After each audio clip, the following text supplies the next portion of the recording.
22 तारीख से किसान चाहते हैं कि वो संसद के पास पहुंचे और उनका प्रोटेस्ट यहां संसद भवन पर हो और भीतर यहां किसान के सवाल पर बहस की मांग करते कांग्रेस के सांसद दीपेंद्र हुड्डा, लेकिन लगातार दूसरा दिन आप सफल नहीं हो पाए।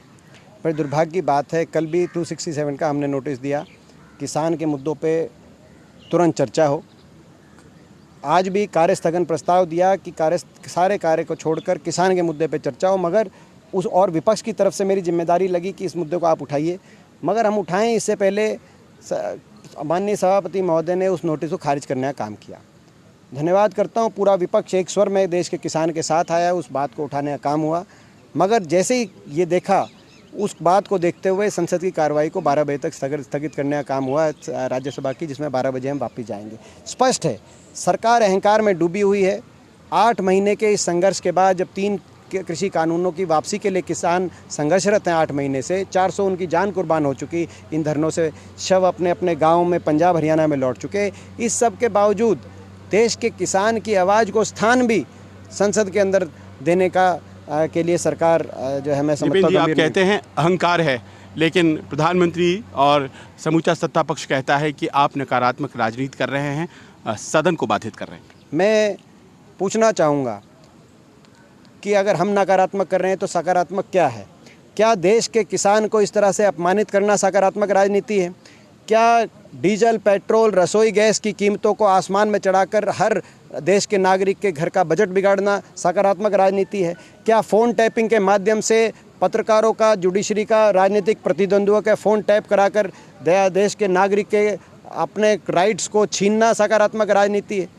क्या सकारात्मक राजनीति है? और अगर ये मुद्दे यहाँ नहीं डिस्कस किए जाएंगे, भारत देश के किसान की आवाज़ यहाँ नहीं के मुद्दे नहीं चर्चा में लिए जाएंगे, तो क्या आयरलैंड में जाके हम करेंगे? क्या भारत देश के आम आदमी की महंगाई की मार के मुद्दे को संसद में नहीं हम लेंगे, तो हम कौन से देश की संसद में जाके मुद्दे लें? यहीं तो लिए जाएंगे। चलिए, आखिर में मेरा प्रश्न यह है कि पेगासस कंट्रोवर्सी, इसके बारे में सरकार ने अपना एक बयान दे दिया है।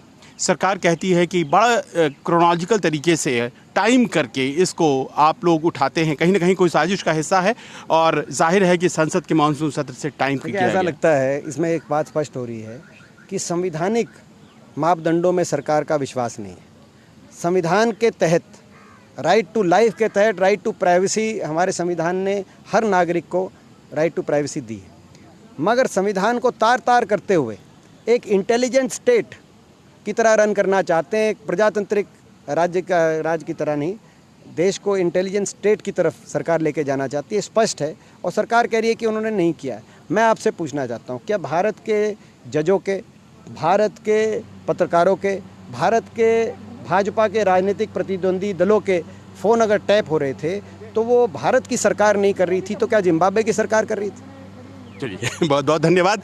इनके जवाब से स्पष्ट है कि मिजाज क्या है विपक्ष के। देखिए, संसद में कोशिश अपने मुद्दों को उठाने की विपक्ष कर रहा है, किसान से जुड़े मुद्दे, महंगाई से जुड़े मुद्दे, लेकिन सबसे अहम यह है कि जासूसी कंट्रोवर्सी ने संसद का सारा समय अभी तक जाया किया है, और देखना यह है कि क्या इस मुद्दे पर सत्ता पक्ष और विपक्ष के बीच कोई बीच का रास्ता निकल पाता है। कैमरामैन अविनाश के साथ संजीव त्रिवेदी, न्यूज़ 24, दिल्ली।